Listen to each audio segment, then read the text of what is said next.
So, hello. I am just doing my quick admin to make sure that I am live on LinkedIn as well. Yes, I am. That's about 30 seconds behind, I think.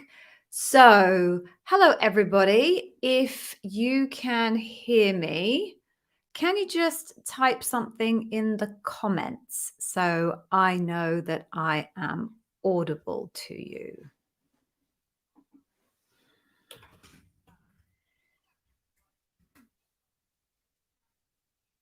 Okay, so I know I am good on LinkedIn. Now we're going to be a bit quiet today. I haven't done much promotion on today's session. So, oh, hi, Ashke. Hey, okay. You made it. Awesome. Great to see you. Thank you for joining. Who else? Oh, we've got Alekia. Hello. Hello. Excellent. Oh, I'm going to pronounce this and I'm probably going to make a complete hash of it. So I'm going to apologize and go for Rajavir. I'm going for that. I apologize if that is grotesquely wrong. Do my best. It's always a bit of a challenge because it's so global, obviously. Getting people's names right is often not easy. So I don't mean to offend if I've got it wrong. Hello, Sri. Welcome. So I guess it's Happy Wednesday, isn't it, everyone? Oh, Shri-Ram. Okay, Shri-Ram. Okay, Shri-Ram. I'm going to really try to remember that. I might forget, but I will try, I promise. Shri-Ram. Actually, I might write that down. I know it's never nice when someone gets your name wrong. So let me try that one. Shri-Ram.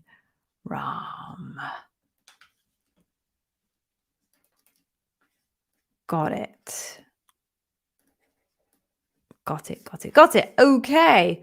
So, as I was saying, I think we're going to be quite quiet today. I haven't done very much promotion of today's session, but I thought, hey, I'm going to run it anyway because those of you who are here are here. So, whilst we wait maybe just a couple more minutes to see if we have any more people show up, let's just kind of introduce ourselves in terms. I can call you anything civil. That's hilarious. I'll aim for that. It's a pretty low bar, Shriram, but I will aim for it. Where are you coming from, by the way, Shriram? Where are you in the world? Same with the rest of you. Would love to know where you are tuning in from. Just for your information, I'm broadcasting, I suppose. I'm not tuning, I'm broadcasting from just outside of London in what's called Hertfordshire, which is in the home counties. So I'm not quite London, but I'm not too far away. Louisville.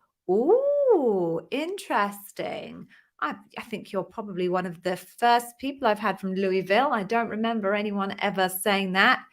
Akshay, you're coming from London. Excellent. Stones throw away. Alekia, you come on these sessions so regularly, and yet somehow where you are hasn't stuck in my head. Definitely not Germany. I'm going for somewhere in the US. Alekia, I'm probably going to offend you with that one. Where are you coming from? Tell me. Would love to know. Okay, so it looks like we are a bijou group. Oh, we've got a few more people come in. Excellent. Gloria, hello. I think you've been here before, Gloria, because I remember saying I love that name, Gloria. So welcome back if you are coming back. And if it was the first time, well, then welcome anyway, from Toronto in Canada. Awesome.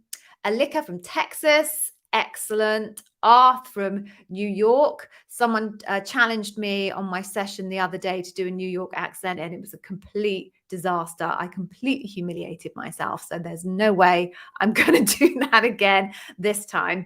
And I probably don't think I could do a Texas accent either. And I would have no idea what a Toronto accent sounds like. So I'm going to have to obviously raise the bar on that for next time. Right. Shall we just get going? I figure I usually run this session for about an hour, but I think given kind of the bijou size of our group at this point, probably half an hour will be, oh, Gloria, I got it right. My memory serves me well sometimes.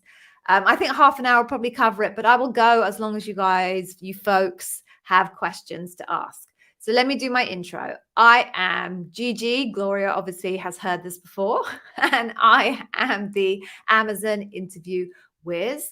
I am an ex-Amazonian, and most useful for you guys, I was an interview bar raiser. I hired hundreds of people at Amazon. I hired for people in roles all over the world and in tech and non-tech. I am now running my own Amazon interview preparation academy. While I was at Amazon, it became very clear to me which candidates were or had interview preparation coaching and which hadn't. Made me curious, looked into the price of it, and discovered it was pretty expensive, probably not affordable for a large number of people. And I figured I could probably do something about it. So my program is a completely digital course, which makes it scalable, which means I can charge significantly less than it would cost you to get exactly the same information direct from a one-to-one coach. But that is part of a broader mission to make Amazon interview expertise accessible to all. So in order to achieve that, I have my YouTube channel where I provide very specific, very actionable videos for your Amazon interview preparation. I obviously do these free one-to-one coaching sessions twice a week. I'm also on Clubhouse, and I bang out a whole bunch of content every day on LinkedIn as well. As regards today and how today works, if you haven't been here before, what I'll ask you to do is to write your questions in the comments section. I will aim to go through those questions, pick up the questions that I think are going to be most useful to everybody and provide you the answer to them. I cannot provide specific guidance on exactly what you'll get in your particular interview, because of course every single interview will be completely different. Different job families have different requirements. Neither can I provide technical insight. Obviously, 300 plus job families in Amazon. No one human being can be a technical expert in all of those. I am absolutely a technical expert in the leadership principles and in interview strategy. So that is how, oh, and of course the Amazon interview process. So that's what I'll be focusing this session on. What else to tell you? Please do hang around until the end. I have an absolutely awesome freebie to give you guys you folks at the end. So stick around. It's totally free, nothing to pay at all ever. But it will make a big difference to you if you are going through the Amazon interview process, I assure you. On that note, then, why don't we just get going? Oh, one other thing to say is if you are an extensive user of my YouTube channel, I do have a whole bunch of notes for the channel. So lots of people were saying to me, could I provide notes so that they didn't have to write everything down? So in the description of every single one of my videos, there is a link to a place where you can go and get an entire set. I think it's 34 pages worth of notes for the channel. And then that just saves you writing it all down. You'll find that in the descriptions of all of my videos, with the exception of this one, because I haven't done it yet, I suppose. Okay, so on that note, why don't we get going? So as people arrive, I will say hi, because it's always nice to say hi, and I will probably get everybody's name wrong, but I will attempt to call them names that sound civil per Sri Ram's guidance. And let's get going. So, oh, Jasir's back. Awesome. Right, so who have I? Let's pop Jasir's question on there. Welcome back, Jasir. Hope you've had a good couple of days. Right. Does the recruiter have an influence in the recruitment process? Can they give feedback on a candidate? Right. Great question. They have no say in the decision-making process as to whether a candidate gets hired or not. Neither do they provide feedback unless they were a specific assigned interviewer. Your actual recruiter doesn't provide feedback in the debrief. They can be called upon if the bar raiser or the hiring manager or somebody has maybe some doubts about something where the recruiter might be able to provide some extra information. So as an example, this is a good example. When earned trust comes up as an issue that the bar raiser or the hiring manager wants to explore more, maybe there's some concern that's surfacing with the interviewing panel, they might talk to the recruiter and say, well, you've had kind of an ongoing relationship with this candidate. We only met them for 45 minutes to an hour. Do you have any other insight or evidence that you can provide for us to help us feel better about earned trust? So they might reach out to the interviewer for little extra bits of information. But broadly speaking, did I say interviewer? I meant recruiter. But broadly speaking, they don't have a say in the outcome. And the reason why they don't have a say in the outcome is they have massive skin in the game.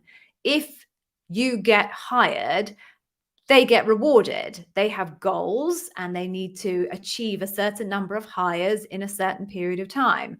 So if they get to make the decision or influence the decision to hire a candidate, effectively they're marking their own homework. So that would create a huge risk of bias. So no, they do not have a say in the decision, but nonetheless, they might be invited to provide bits of information where perhaps they have a perspective, a level of interaction with the candidate that the bar raiser, hiring manager, or interview group haven't had. So it is worth being nice to your recruiter. Now, obviously, you would do that naturally because you're all good people with high moral standards, but it is always worth making sure you have your recruiter on side and treating them with respect and as if they were your friend. I hope that helps, Jasir. Okay, so moving on.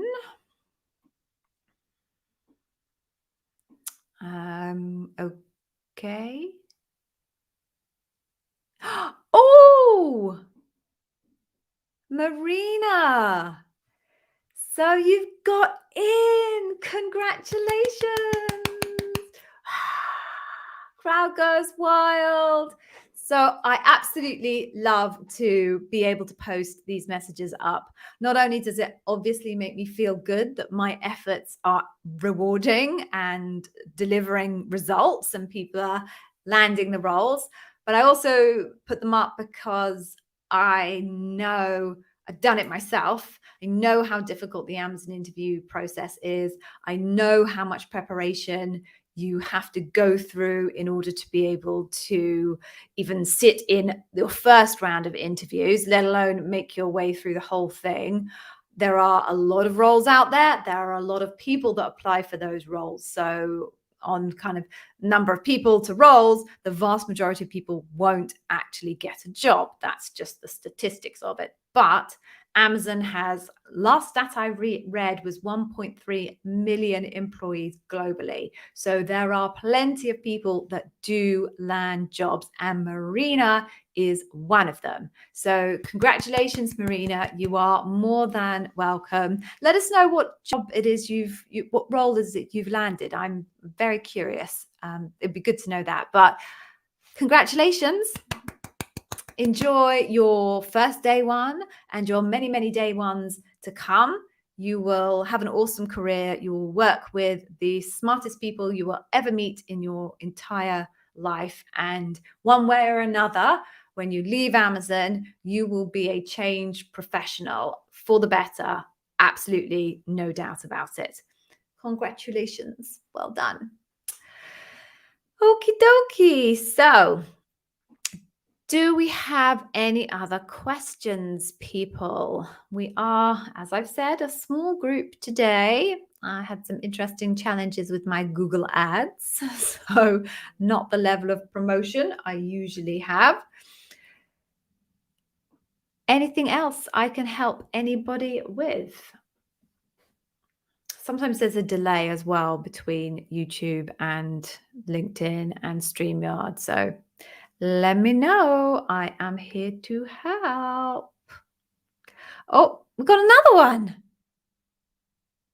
Oh, we got another one. Yay! This is brilliant. Tanya, you got the role. Oh, you are so welcome. I am absolutely thrilled for you that you managed to land the role. So, congratulations. Crowd goes wild again. I always wonder what that sounds like, although I skip it when I'm doing the chapters myself, but I hope that sounds like a crowd cheering. Congrats, Tanya. Awesome job. Going to be brilliant. Promise you. Okay. So Akshay is going to ask me a question, but he's not sure if it's the right time or platform. So let me read it before I put it up on the screen.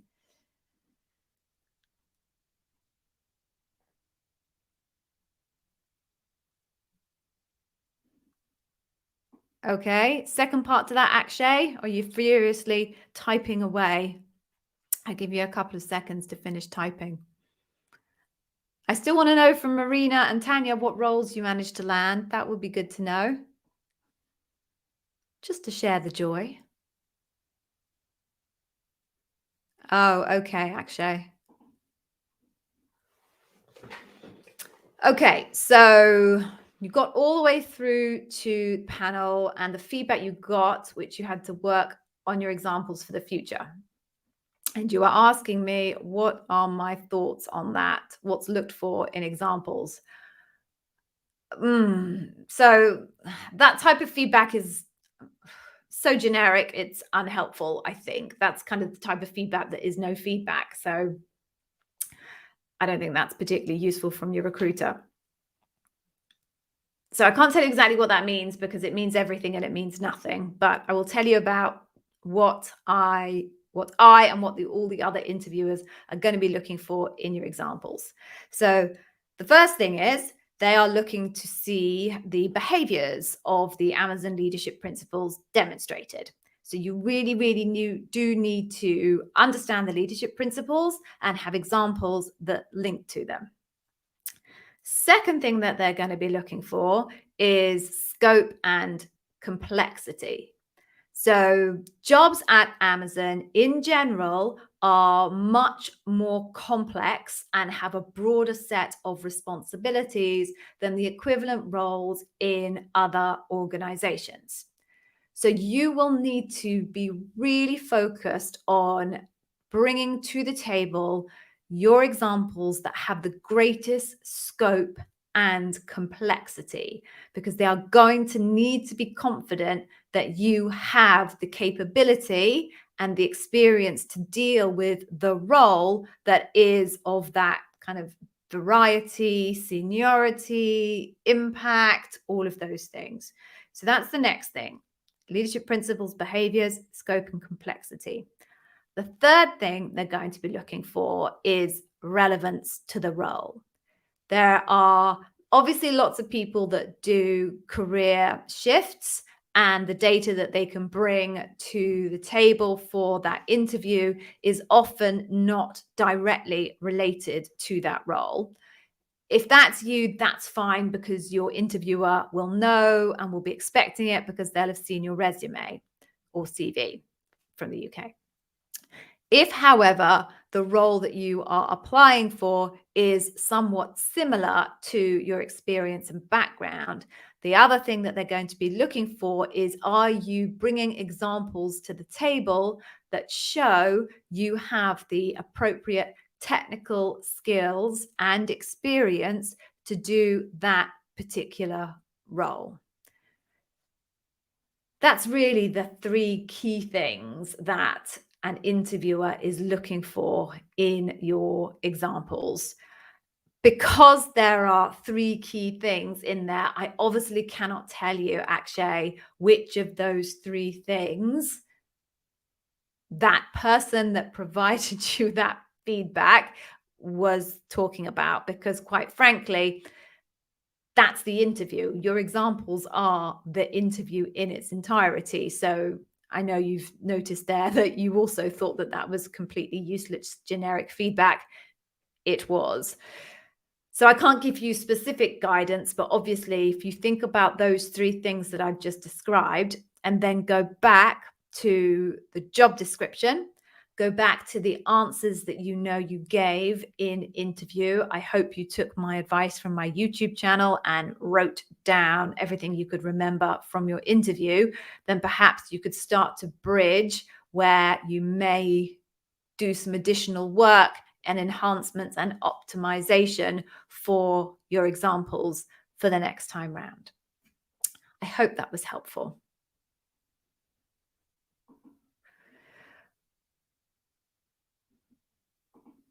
Okay.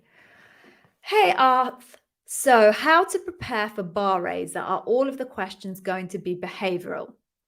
So you need to prepare for your Bar Raiser interview in exactly the same way as you prepare for all of your other interviews. There is nothing special about how the Bar Raiser will approach your interview with you. There is nothing special about any of the questions that they might ask you, no different from anybody else. In terms of will they be behavioral questions only? I would say about 80% of the time they will be behavioral questions only, because the Bar Raiser is intended to come from a team outside of the team that you are interviewing for. So they don't have any skin in the game and they can be a complete third party objective person in the process. However, because some teams are extremely large, it is also possible for a Bar Raiser to have nothing whatsoever to do with the team that you're interviewing for, but still have all of the relevant skills needed technically for that team. So great examples are going to obviously be any Bar Raiser who is a software development engineer or manager who is bar raising on a loop for a software development engineer or manager. But because there are so many software development engineer and manager roles in Amazon, it's very easy to find bar raisers who are on teams that bear no relationship whatsoever to that particular team. In which case, it is possible that the Bar Raiser could ask, as well as the behavioral questions, technical competency questions. So in summary, in the majority of cases, I would be saying to people, your Bar Raiser is most likely to only be focused on behavioral, but particularly in technical roles, you can think about particularly organizations like AWS, it is very possible that the Bar Raiser has the appropriate technical skills for the role and therefore may be assigned technical competencies for their part of the interview process. I hope that was helpful.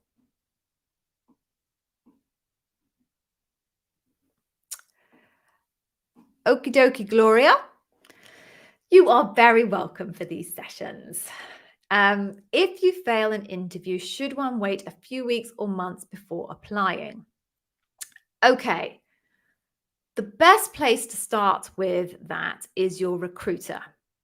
There are three potential outcomes for 3.5 potential outcomes for your interview. I definitely have a video about this on my YouTube channel. The first is an inclined. They give you a job offer. That's fine. We won't deal with that. The second is a not inclined, no recycle. So a not inclined, no recycle means that the team think you're quite a long way off being able to prove to anybody that you are a bar raising standard candidate. In which case, what they mean by no recycle is that you should take some time before you reapply. Your recruiter should speak to you and let you know approximately how long you should wait before you apply again. Usually it's somewhere between 6 months and 12 months. The third one is a not inclined recycle. This is where the team think you're not far off from being able to prove that you're a bar raising candidate.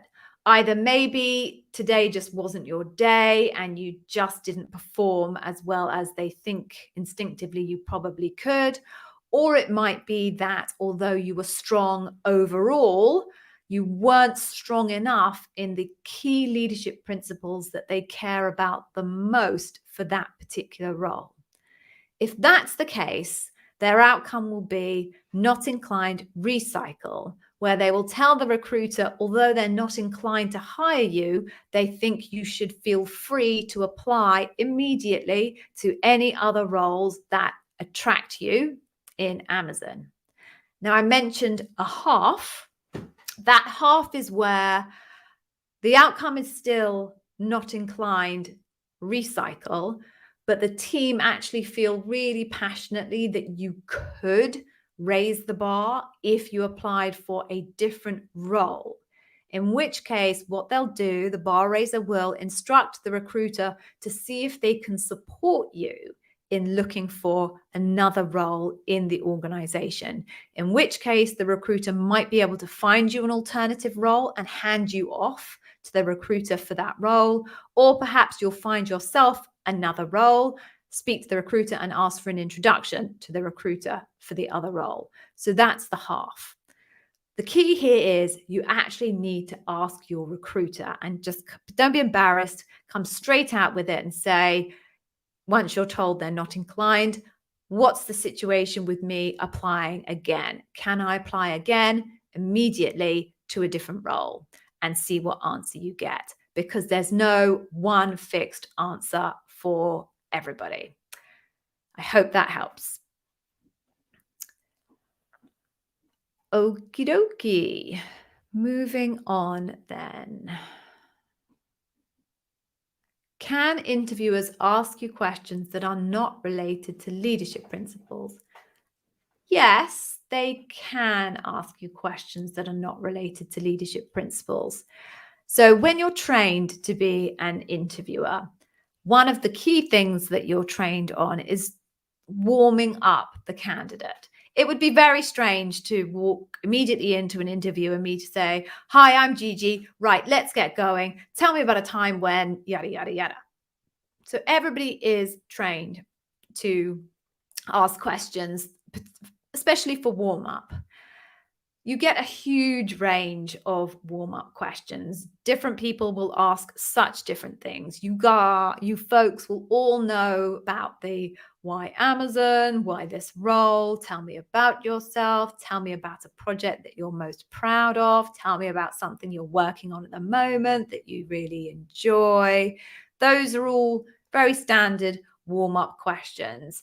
And particularly if they are asked at loop stage, they don't really influence the outcome of the decision all that much.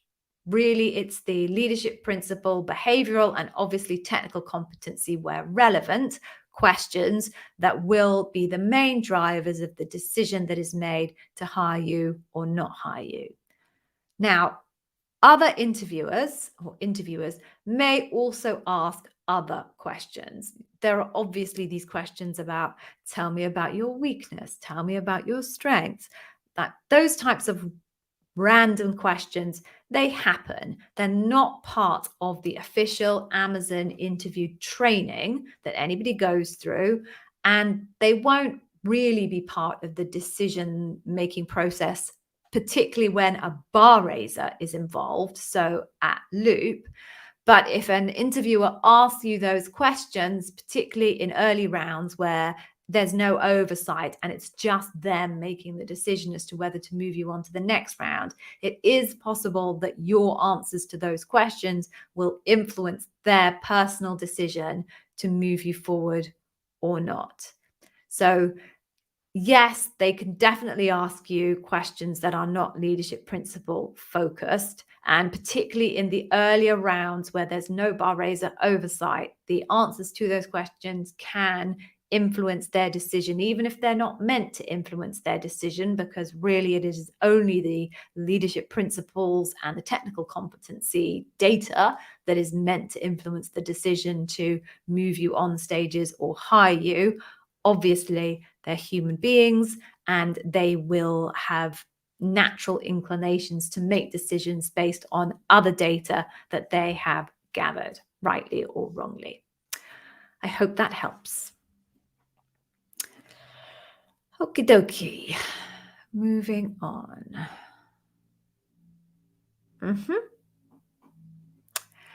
Okay, Arth. So I do have a video on this on my YouTube channel about using repeats. And I think I answer this question at every single Q&A session I do. I will answer it quickly for you, but if you would like a bit more in depth, you can go and check out that video. So can your examples be different, or do they have to be different all the time? Can you use the same project? So I'm going to break this into a couple of pieces. No, you don't have to use exactly new examples all of the time.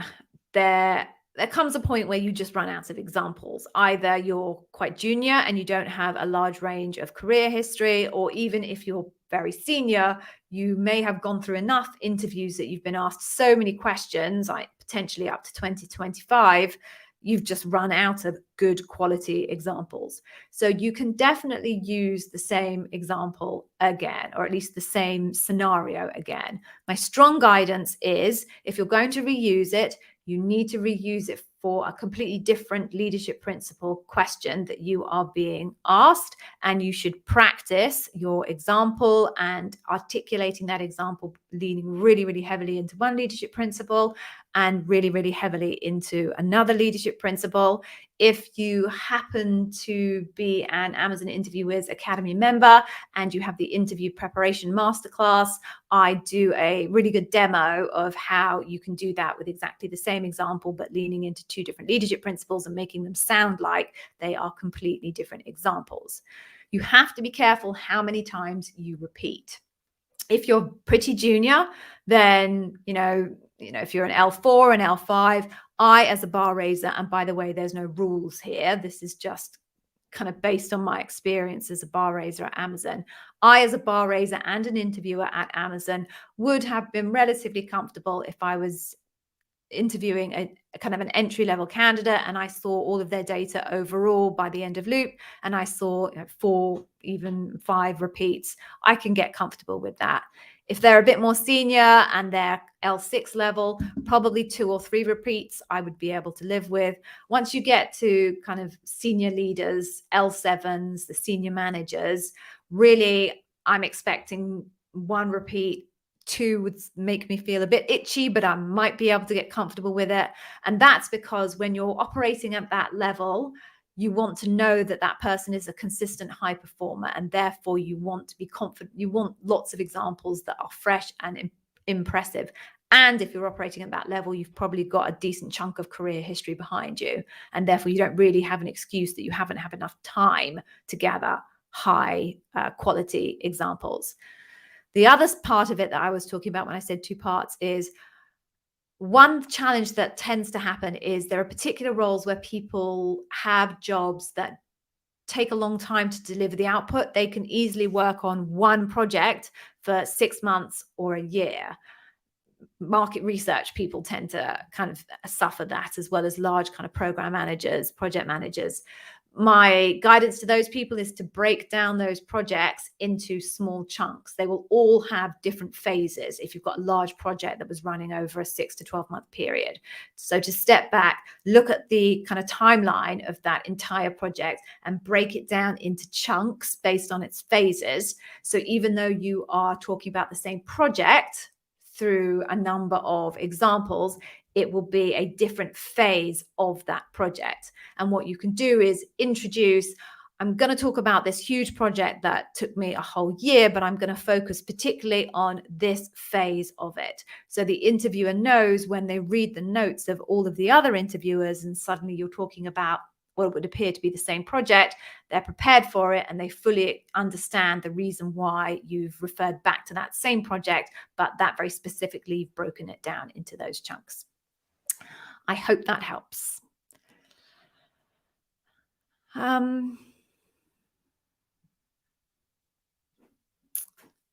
Okay, so Aditi, welcome Aditi. How does Amazon decide at what level the candidate should be hired? Does interviewer have a say in this decision? And then you're asking me about the difference in the expectations between ST2s and ST3s. Okay, so I'm not going to cover off the third part. I have not got memorized the job standards between the levels of SDE2 and the levels of SDE3. Haven't memorized that, so I cannot answer that piece for you now. How does Amazon decide at what level the candidate should be hired? That's the entire point of the interview process, is to not only gather from you the data that you are demonstrating the leadership principles, but as I mentioned earlier, the scope and the complexity of the examples that you are demonstrating. What they're doing is, as they are consuming the data that has been gathered on your examples, they will be mentally cross-referencing other people that they work with in the organization at the level at which you are applying for a role at, and mentally, kind of abstractly cross-referencing what you say you have done and what they know is being done and at what standard by the people that they work with every single day in the organization around them. And it's the triangulation of what you demonstrate in terms of the behaviors, but also the context of the scope and complexity of the scenarios that will take them to a point where they have gathered, kind of triangulated that data to define whether you are raising the bar at that particular level. To my point about I haven't memorized the job standards between SDE2 and SDE3, part of that data triangulation will be those job standards that are documented. They will understand what are the expectations in terms of scope and complexity of role between, in this case, SDE2 and SDE3, and be triangulating the data that they've gathered from you against those expectations. Does the interviewer have any say in the decision? Yes, I mean, that is the role of the interviewers. That is the role of the interviewers, to gather the data and take a view as to whether you are raising the bar at the particular level that you're interviewing for. Now, if they decide that you are not raising the bar at that level, but potentially they feel you're raising the bar at a lower level, there is maybe an option for the hiring manager to de-scope the role and offer you that role de-scoped at the more junior level.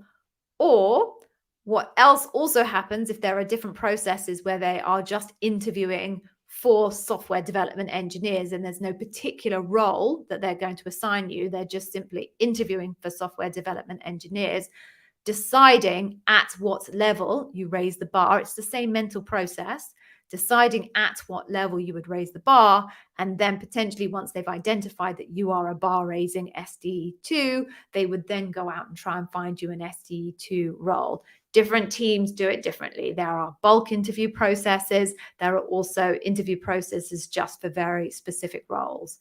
But either way, they will understand the job standard of each of the different levels within that job code.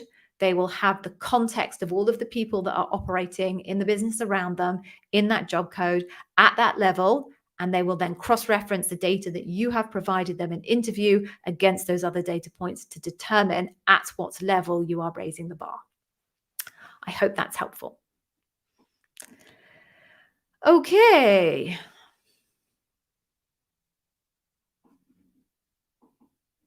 Okay. Can the recruiter refuse to look for another role for the candidate? I mean, I can't imagine any recruiter saying to a bar raiser, no, I'm sorry, I'm too busy, I'm not going to do that. But there's no official obligation on the recruiter to find you another role. The job of a recruiter in Amazon is to find people for roles, not roles for people. That said, if they're a good owner, thinking about the leadership principle of ownership in Amazon, you can expect them to put some effort into finding you an alternative role. They do, I believe, get some credit for a role being filled elsewhere by someone that they have referred over. But ultimately, it isn't their core job to find someone who has failed to raise the bar on their role, find them some other role that they can raise the bar on. It's not their job. They'll do it because they're good owners. But if they are, for example, incredibly busy and stretched, which I'm afraid most of the recruiters at Amazon are, the reality is they're not going to put a huge amount of effort into that compared to the amount of effort that they're going to put in to try and find someone who will actually raise the bar on the role that they are recruiting for. So can they refuse? Unlikely to say, I'm not going to do it. Is it a probable scenario that they're not going to put an enormous amount of effort into finding you an alternative role? That's a high probability. Okie dokie. Oh, Richard's back. Hey, Richard. Let me just read this one.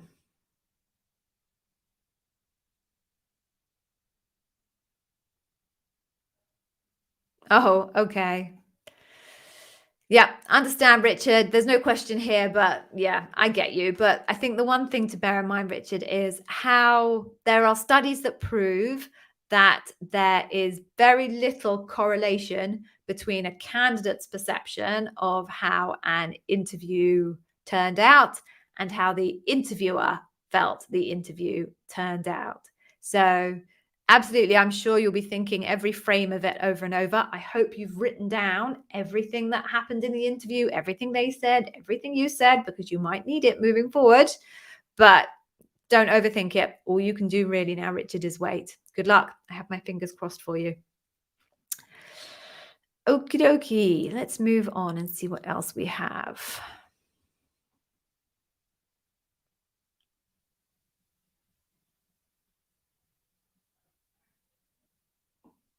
Yep. Okay. Nudged it. Your interview keeps getting postponed again and again. What could be the possible reason? Oh, it could be so many different things. It could be the recruiter is struggling to pull together a panel of the people that they need. It could be that those panelists are being naughty and canceling on the recruiter, and the recruiter isn't able to backfill them in the appropriate time. It could be a number of different things. I completely sympathize. That cannot be fun at all. As the customer, if this is happening to you over and over, I would suggest it's worth politely saying to the recruiter, please, can we not cancel this again? I'm finding this very difficult. It's a very uncomfortable process in terms of me being able to mentally prepare. Can you just please make sure that we put this in the diary and it doesn't change? Be polite, obviously, but it's definitely worth you articulating how the process or failure of that process is impacting you as a candidate. Good luck. I hope they sort themselves out. Yes, Umut. I'm going for Umut. Yes, this will replay. You're asking, can you see the video again? Let me just pop that up. Yes, you can. It'll replay on LinkedIn and it will also be uploaded to my YouTube channel in the live section. Usually takes me a couple of days to work through it and add all of the chapters and the thumbnails, etc. But you can definitely see this again. Okay, what else do we have?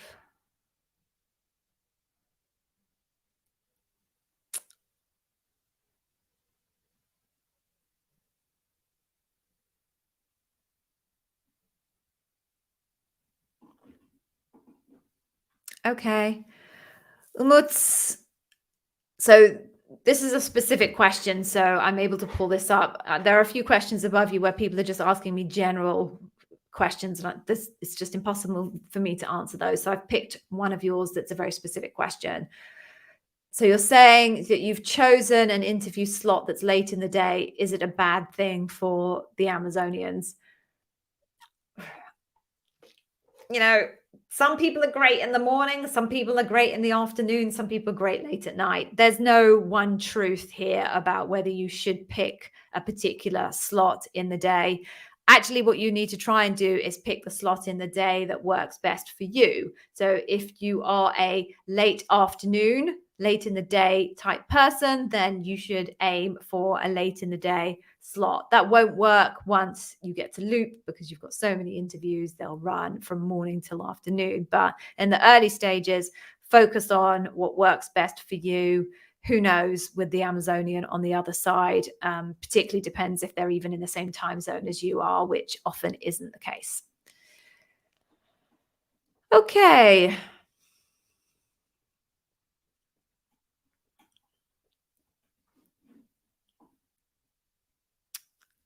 Christina, I'm just going to answer this question for you because it's another one of those, there is no specific answer to your question, but I didn't want to jump over it. So you're asking what's a good acceptable time period to say to start a position, considering you have to move from other countries. It completely depends. If you're in the UK and you are applying for a role at Amazon and you've been made an offer, they would expect a 3-month notice period from your current employer. So I could easily tell Amazon if they chose to hire me again, I'm not going to be there for 3 months. That would be their standard. I could probably say I'm not going to be there for 4 months because that would only be a month on top of the 3 months. If you're in the US where I think notice periods are as little as 2 weeks, then that's a very different story. What you need to do is talk to the recruiter and tell the recruiter your circumstances and get their feel for what is and isn't going to work for the hiring manager. Or if you've got the role in the bag, just talk to the hiring manager. There's no one truth. They are human beings at the end of the day. They understand how complex life is, and have a human to human conversation about what you believe is a realistic time frame to be able to do what you need to do to move countries, and they will have an honest conversation with you in terms of how important it is for them to fill the role. And then maybe if you can't find exactly the right time frame between the two of you, you might be able to work remotely from your original country with adjusted hours so that you can work with the other team. There are lots of different possibilities. The important thing is to be open, have transparent communications, and be honest with the recruiter and the hiring manager, and you will find some kind of accommodation. Okay, moving on. Moving on.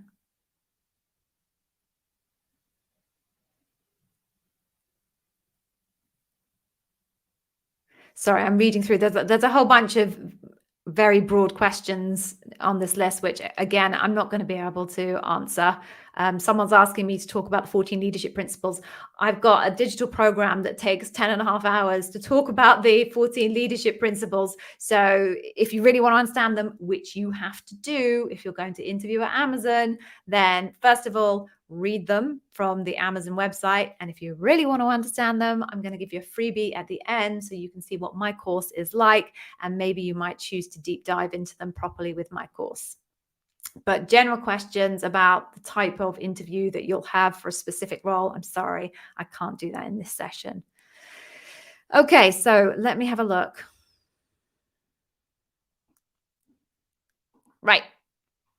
So DM, you work at for a DSP, you applied for a driver trainer position. So you're a current Amazonian. Okay. And someone's told you that they'd reach out to set up for your first interview. It's been 4 days. Should you be concerned? Impossible to know. Who knows what's going on with the people who are involved in the process on the other side. There's no firm SLA for how long it should take someone to contact you other than post-interview where they have the 2 and 5 rule. Give it another day or so and then try and reach out to the original person you spoke to and chase up. I always think it's important in these situations to be an owner and take ownership for making sure this thing happens rather than waiting for someone to act on your behalf. Clearly, there has to be balance with earned trust. You don't want to be hounding people to the point where they never want to speak to you again. But at the same time, you can't just sit back. So give it a day. And then if it was me, I'd be reaching back out again to ask what the next steps are and how I can help facilitate moving it forward faster. I hope that helped.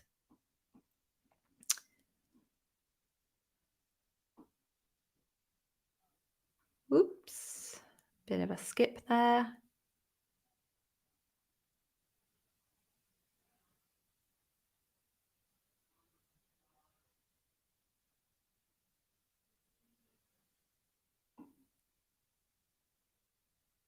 Okay. Vikas, eligibility isn't really relevant. Sorry, for people who aren't watching the screen, as a candidate who's an XL4 at Amazon 2.5 years ago, and then you moved somewhere else, it sounds like, and you've been in a leadership role there, are you eligible for an L6? It's not about eligibility, Vikas. It's about, can you prove that you have operated in your most recent organization at a level of scope and complexity that makes you a bar raising L6. 2.5 years. Now, this is just my gut instinct, right? No rules here, but you've had 2.5 years and you're talking about skipping 2 levels and being bar raising as an L6.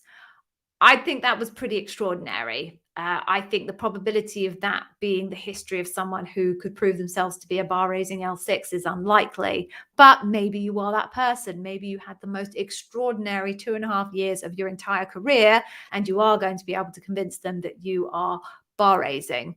It's entirely about what your resume looks like and the type of results that you can articulate in your resume, the type of work that you can articulate in your resume, and how that relates to the L6 role that you're going to apply for. And if you can present that data in such a way that suggests to the person who's reading your resume that you have made a significant hockey stick growth trajectory in the past 2.5 years, maybe they'll consider interviewing you for an L6. But there's no if this, then that rules that makes you eligible or not for a particular interview for a particular level. Okay. Oh. Oh, Umut. Okay. So, right. So you're saying to me you didn't mean hour of the day. You mean how far out the interview is from today. Okay. That's a slightly different conversation. So Amazon runs a first past the post process. I have a video on my YouTube channel all about that. I think it's entitled How Amazon Doesn't Compare You to Other Candidates, something like that. So basically, they don't compare candidates to each other. They compare candidates to a standards, and they keep interviewing for a role until they find a candidate who is bar raising. So at any point in time, one person can be at Loop, someone can be at phone screen 2, someone can be at phone screen 1, someone can be at resume review stage. As soon as they find someone at Loop who they think is bar raising, they will offer them the role and then reject everybody else. So if you've put your interview a long time out, you run the risk of somebody else getting in before you and getting past the post before you do. Now, you have to balance that with your preparation time. Have you got enough time to prepare for your interview? There's no magic formula here. There's nothing I can tell you to tell you that 2 weeks is the right length of time, because I have no idea who's in the pipeline ahead of you. You have to just try and make a judgment call of how long do I need, or do I feel I need to prepare for this interview, whilst bearing in mind that every single day that ticks by, somebody else might get there before me. You could potentially ask your recruiter for some tips or a little bit of suggestion as to how many people are in the process ahead of you. They might tell you, they might not tell you. But if they do, that's at least a bit of additional data to help you decide how far out or near it's safe to put your interview in. Safe being defined by how much time do I have to prepare well versus how much risk somebody else is going to pip me to the post. Okay. Julianne. Julianne. Be Julianne, I suppose. All right, Julianne, is it okay if you want to postpone an interview? Yes, it's absolutely fine. Amazon and your interviewers and your recruiter knows that life happens and sometimes things get in the way and there's nothing you can do about it. But per what I was just saying to Umut, you run the risk of somebody else getting in there before you. So I would say only postpone an interview if you absolutely, absolutely need to. Either you've got something going on that you just cannot avoid, or you really, really, really don't feel that you are prepared for that interview. Only in those two circumstances would I recommend postponing an interview, because otherwise someone might just beat you to it. And if you got there yourself, it might well have been your job. And it's so frustrating. I know for the candidates that I speak to, being pipped at the post because someone got in there before them is the most frustrating thing, because they just haven't had a chance to prove themselves. That's the nature of the process. That's the way it works. But you only want to put yourself at risk of that situation if you absolutely have to. Okay. Moving on then. Okay. Vinit. Okay. You've got a loop coming up, senior program manager. It's very long, 5 to 6 hours. Yep. Okay. So you've got 6 interviews. How do you maintain energy for so long? Gonna depend on your chemistry and your makeup, Vinit. Take breaks. You should have breaks planned in for you by the recruiter. If you're running something that's 6 hours long, your recruiter should definitely have planned in some kind of a food break. So make sure you take that. Have plenty of water with you. Do not be embarrassed to ask your interviewer to give you a couple of seconds just to have a drink of water. Have some snacks with you. There may be a few minutes between one interviewer finishing and another interviewer starting. What you will find is hopefully your interviewers will say, are you okay? Do you need a couple of minutes? If you're finding yourself flagging and an interviewer before they start the next interview say, do you need a couple of minutes? Take it, only take a couple of minutes, but take it, step away from the computer, go stand on the other side of the room and jump up and down and shake around or something like that to lift your energy back up. But you need to think about the tricks that work for you to keep yourself going for that long. It is worth knowing that Amazon and interviewers know it's a long haul, and they will be sensitive to the fact that the first interview of the session does tend to be a bit bumpy whilst the candidate kind of gets the flow of being interviewed, and they are sympathetic to that when they talk about the data that's gathered at that first interview. Equally, they are very sensitive to the fact that it is a very long session and that quite often the last interview of the day is challenging for the candidate. They're tired, they've run out of examples, they're kind of going a bit brain numb. So again, when they talk about it in debrief, they are sensitive to that and kind of account for that when they talk about the data that's gathered at that session. Again, Amazonians are humans. They understand. They've all been through this interview process themselves. I still remember mine absolutely vividly. So some of the challenges that you're concerned about, they know, they understand, and they will account for when they are reviewing the data. I hope that helped. Okay.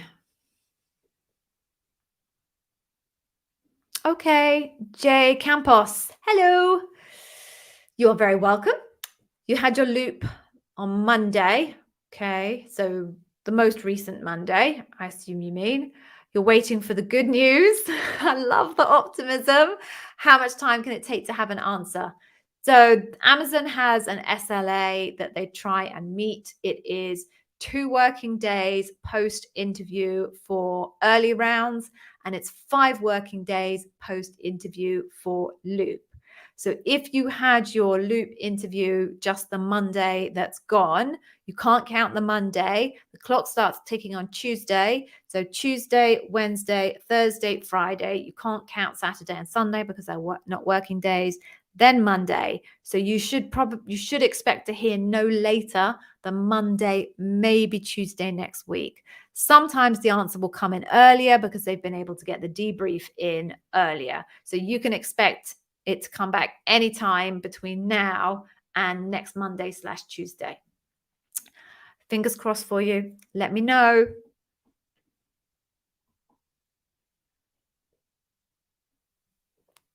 Okay.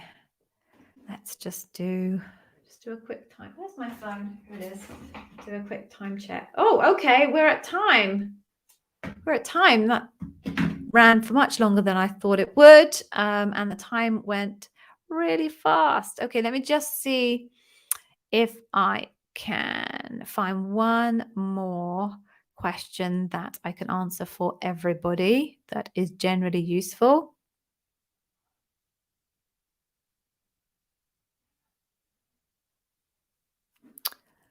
All right, LinkedIn user.